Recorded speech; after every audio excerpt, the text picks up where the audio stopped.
You are watching the New American Media. You are listening to the New American Media. Welcome back, everybody. If you were listening in real time, that took seconds. And if you're listening after the fact, thank you. We can assume you're listening after the fact on Twitter because we embed these little things and send them out. Thank you. So make sure that you're following us on Twitter at American_media_. Make sure that you go on this YouTube channel, this little embedded thing, and click subscribe, youtube.com/The New American Media. Thank you, everybody, for our 80,000th video view, averaging about 40,000 per year, just getting things going, getting ready to celebrate a 2-year anniversary, and we're just getting warmed up, finally stretched out a little bit, cracked the knuckles, getting ready to get out on the field. So thank you for that. If you have not gone on Facebook and searched for The New American Media, please do that. The New American Media, and like our page on Facebook. Check out our homepage, thenewamericanmedia.com. We are still joined with Blake, the eccentric Walley. You can hear Blake every Monday, Wednesday, Thursday. He's on freedomizerradio.com from noon to 1:30 p.m. Pacific on those days, and you can also subscribe to his podcast on iTunes by searching Eccentric Perspective. Check out his homepage, eccentricperspective.com, and follow him on Twitter at eccentric99. Blake, we're talking guns. We got several stories about guns. I'll let you pick where you want to start with this one. All right, fair enough. Well, we did give a little teaser here. So apparently there's the Department of Homeland Security has shifted their, this whole Al-Qaeda threat to basically the new American patriot and returning gun owners, returning veterans as the new threat. So we had a Navy veteran who was honorably discharged from the military, has had his Second Amendment rights suspended and his guns confiscated after a forced psychological evaluation and subsequent wellness check that led police to illegally search his house and conduct an interrogation. So apparently this is what the VA is doing. They're going to start going after any veterans, and they're going to ask basic questions like, are you depressed? Or do you ever have feelings of anger? They're going to start questioning these things. And, once you get that psychological evaluation, there are no right answers, and they are looking to take away your Second Amendment rights. And if we want to get into the conspiracy theory angle, what's the guy's name? What's the guy's name? This one is David A.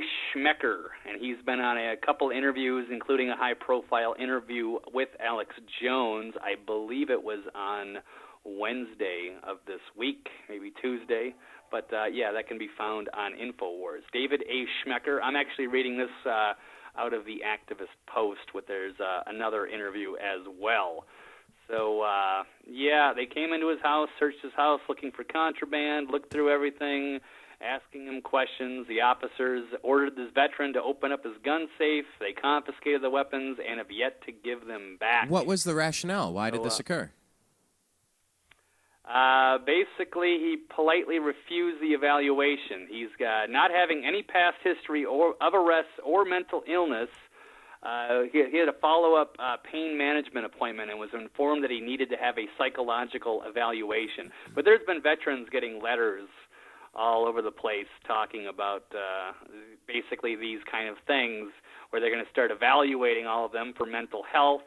And they're always going to find something wrong and use that as an excuse to take guns away. But anyway, Schmecker politely refused the evaluation, which was the beginning of what could end up being an illegal seizure of a patriotic veteran's guns during a search that was conducted without a warrant and without any regard for the law.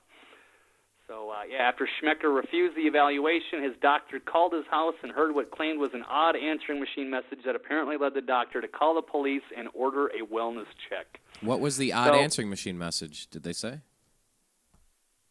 No, it's just the doctor's word on it. Yeah, see, now here's... like James Holmes answering, no. He was... Well, but this guy has no... This is my concern, though. Everybody... Oh, well, we have to do something for the kids. For the kids. We have to do something. Some common sense gun restrictions. Right. So you want to do universal background checks. Just like this guy, right? So you're guilty until proven innocent. And how do you talk... Man, what was the name of that book? I embedded it on the newamericanmedia.com. This was a year and a half ago, maybe 2 years ago. It was about a guy that talked his way into an insane asylum to get out of a jail term, but then he couldn't talk his way back out. Like he lied his way in, and then once you're in, so like if you go under a psycho. Movie. Yeah. All right. Which movie is that? Are you talking about One Flew Over the Cuckoo's Nest? Oh, okay. Well, yeah, there's that. This was something a little different. But, the point is if you're guilty until proven innocent and you're forced to do these psych evaluations over nothing, it's almost like, Blake, when did you stop beating your wife?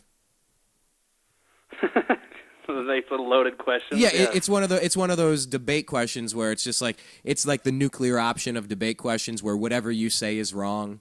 Denying it is wrong and actually answering it would be wrong. Like there is no good way out of it. And if you have Obamacare that's taken over the healthcare industry and you have all of the psychiatric professionals and regular medical doctors now freaked out with all of their malpractice insurance rates, if they don't ask veterans, every single veteran, anyone, if they have if they come in, if they have a copy of the Constitution on them, if they talk about politics and they say something about the Fourth Amendment or the 10th Amendment or the Second Amendment or the First Amendment, well, maybe they're a potential bad guy. I mean, now we got to ask them. Now we got to ask them stuff because Department of Homeland Security says returning veterans could be potential terrorists. So don't you know? Don't you know, Blake? Right. And I stopped you a second ago, but you were saying to go down the conspiracy theory angle. Where were you going with that? Oh, to say that the Department of Homeland Security, they're looking at the veterans as possible opposition. You get the Department of Homeland Security, of course, buying 2 billion rounds of ammunition, 2,700 armored vehicles, 7,000 assault weapons, and they're not really talking about it. And they're on a big tirade over getting people's guns with the whole gun control thing. So are they preparing? Are they trying to basically, they're trying to disarm what could be any kind of opposition to their agenda is what it potentially looks like. That's the conspiracy theory angle, if you wanted to take this up a step. Or do they really just believe that this particular veteran is, or just a veteran, they're sending out letters all over the country that, they really just, preventative attacks? I don't exactly know. So we're trying to get into that reasoning without staying, without getting into the conspiracy theory stuff. But I'm coming up short with answers. Well, let's why connect. they would try to do stuff. Let's connect a couple dots and get over to James Holmes because there's some new information there, right? New information, yes, on James Holmes. It's been confirmed. It's a report today.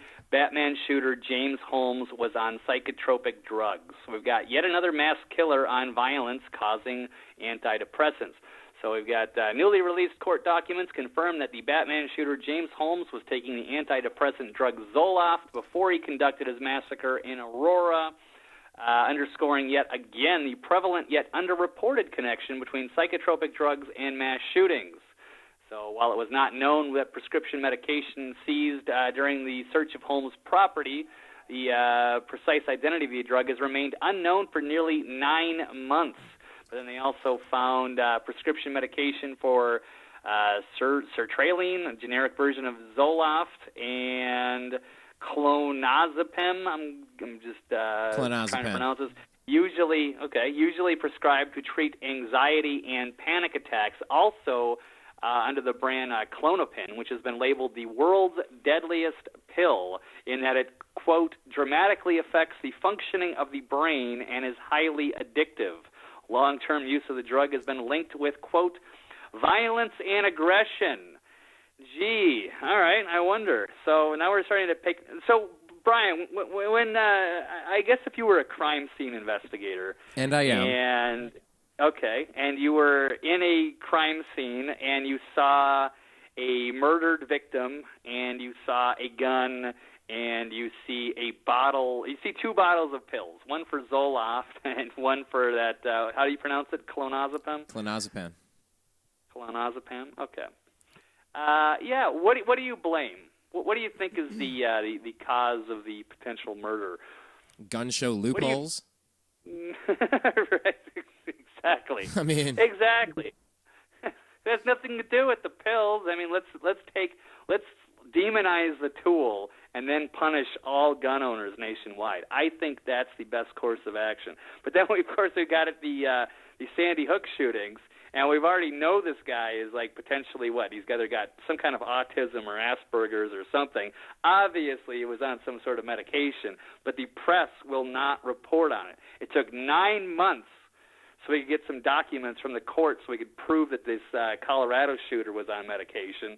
And now, who knows how long it's going to take to get proof on Adam Lanza. But the press would never want to talk about that. Instead, they want to, completely demonize, the guns. All right, well, you talk about the press and demonization. We'll wrap it up with this one. This is a Colorado sheriff responding to President Obama. President Obama visited Denver on April 3rd, pushing his excessive gun legislation.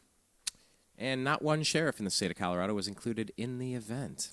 The sheriffs of Colorado, representing 62 counties, were kept out of the event because their legislative needs were not useful to the president, says this post here. Obama's purposeful shunning of the state sheriffs could not silence them. Listen as Sheriff Shane Heap from Elbert County, Colorado, responds to the president's comments. So this is after President Obama comes in just trying to, hey, man, bad things happen in Colorado, whether it's Batman or whether it's a Columbine. So, hey, look, we got to do something. We need mandatory health screenings for everybody, where if you refuse to take a health screening, we're just going to take your guns. And that's just the way it is because we're the dictators now. So here is Shane Heap with a couple of words for the president. I'm Shane Heap, Sheriff of Elbert County, Colorado. This is in response to President Obama's visit on April 3rd, 2013. We are deeply saddened that it has taken the tragic events of this last year for people to take notice of the fundamental violence problems that we have in our country. We also deeply regret that these tragic events have only served to be a launching point for political agendas and grandstanding. A more intense discussion should be about why people are acting out so violently and using any kind of instrument they can find, even if it's driving a car into a Walmart and attacking innocent people with a club. First of all, we respect the right of our fellow law enforcement organizations who operate in urban settings to pass local laws which work best for their needs. We, unlike our state legislature, know that there are very different needs from urban and rural departments. That's why we elect local law enforcement. The source of frustration, and in some cases, the passionate speaking out of some of our fellow sheriffs, is because of the extreme measures of our state legislature. To enact laws that are both constitutionally questionable and punitive to law-abiding citizens who have done nothing wrong borders on legislative abuse. We're in favor of keeping guns out of the hands of violent criminals, but we believe it can be done without stripping the rights of law-abiding citizens. This must stop. The president flew in today from Washington, D.C., which has the highest per capita murder rate in the nation, and he wants to tell Colorado what to do. Ooh, I like that. Does that make any sense, Blake? Yeah.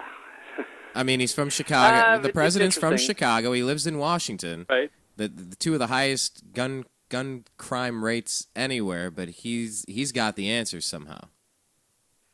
Absolutely. I think people got to start questioning these things. I know the cops were they were upset that they were being used as props, basically, because not all of them agreed with Obama's philosophy on gun control. Yet they were kind of I don't want to say forced, but made to be used as the backdrop when Obama was making his speech. Some of them didn't like that, and of course you had that guy.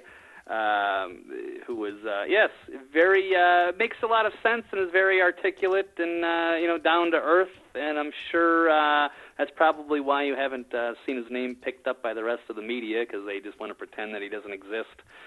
But anywho.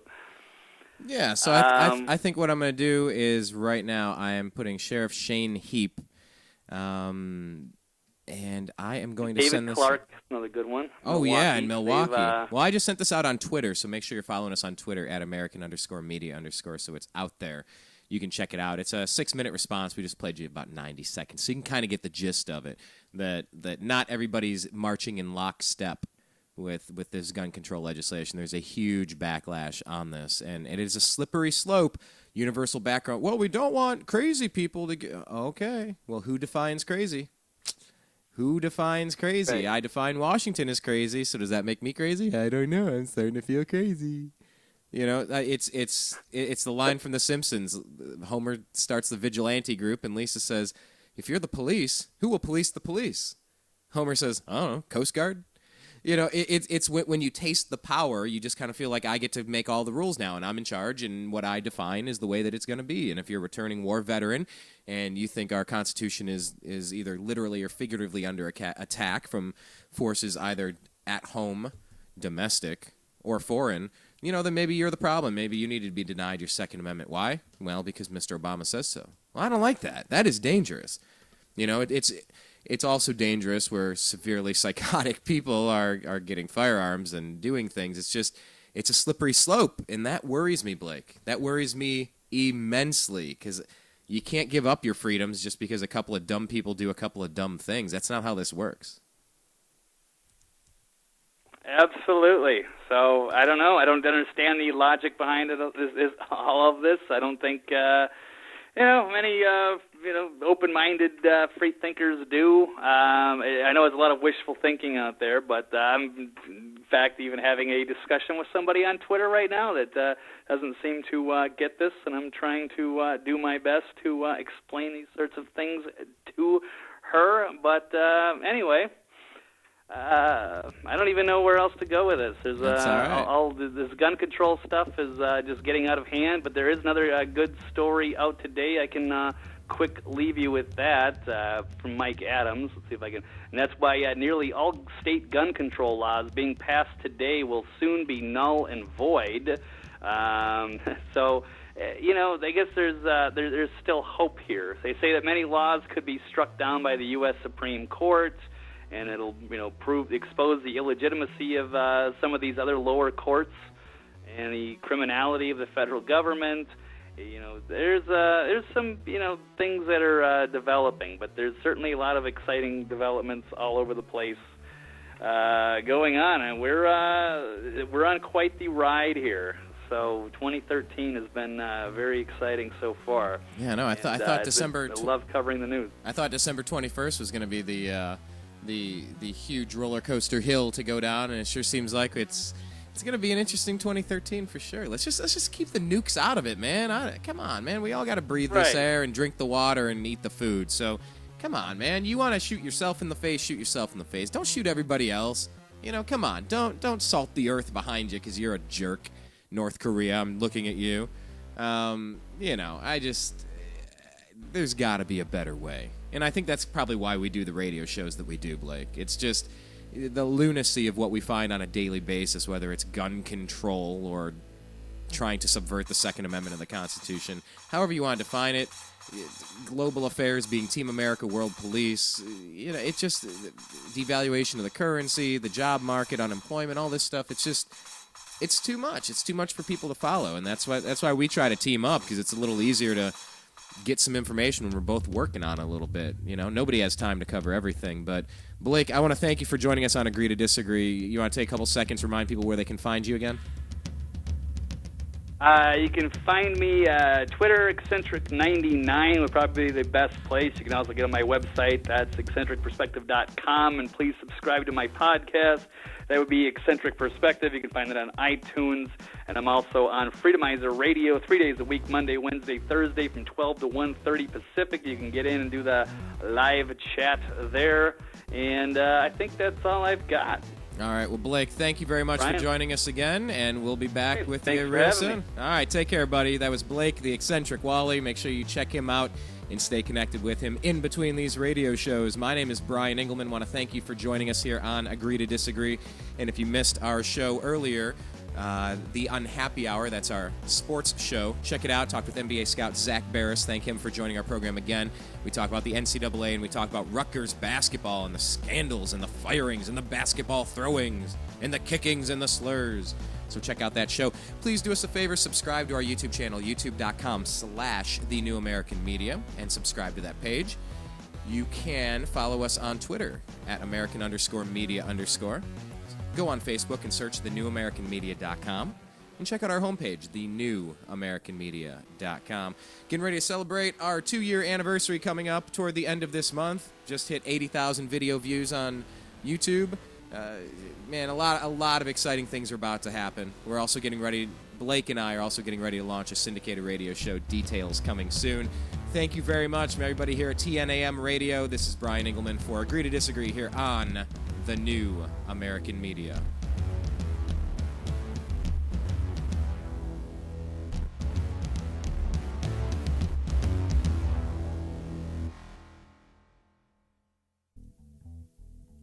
Follow the newamericanmedia.com on Twitter at American_media_.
You are listening to the New American Media.